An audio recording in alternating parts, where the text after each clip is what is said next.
ఎందుకనంటే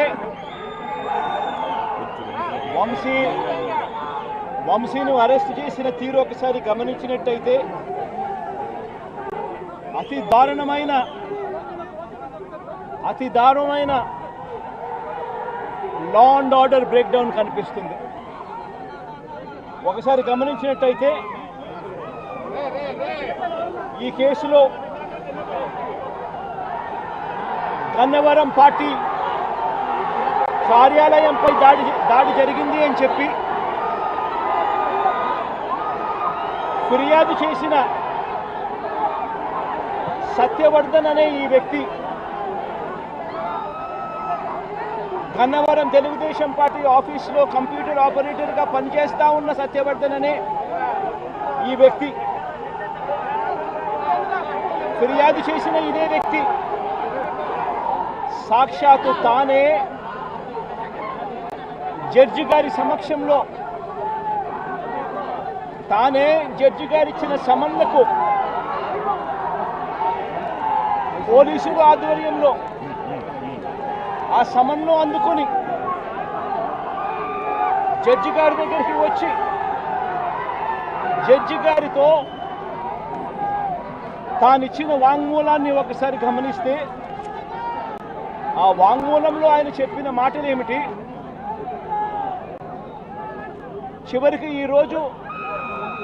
వంశీ మీద పెట్టిన ఫాల్స్ కేసు ఏమిటి, ఇదే సత్యకుమార్ అనే వ్యక్తి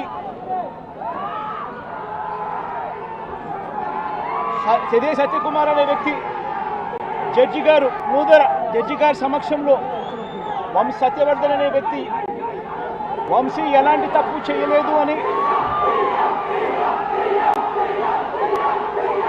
చెప్పినప్పటికీ కూడా వంశీ మీద తప్పుడు కేసులు ఈరోజు బనాయించడం జరిగింది. ఒకసారి ఈ కేసుకు సంబంధించి ఘటనలు ఒకసారి గమనించాల్సిన అవసరం ఉంది. ఫిబ్రవరి 19వ తారీఖున 2023 మంగళగిరిలో టీడీపీ హెడ్ ఆఫీసులో పట్టాభి అనే వ్యక్తి చేత వంశీ మీద భరించలేని విధంగా బూతులు తిట్టించారు చంద్రబాబు నాయుడు గారు. మంగళగిరి తెలుగుదేశం పార్టీ హెడ్ ఆఫీసులో ఫిబ్రవరి 19, 2023 పట్టాభి అనే వ్యక్తి రెచ్చగొడుతూ వంశీని తిడుతూ ఫిబ్రవరి 19వ తారీఖున తాను మాట్లాడిన మాటలు. ఫిబ్రవరి 19, 23 వాడో పిల్ల సైకో, నేనే గన్నవరం వెళ్తా, ఎవడేం పీకుతాడో చూస్తా,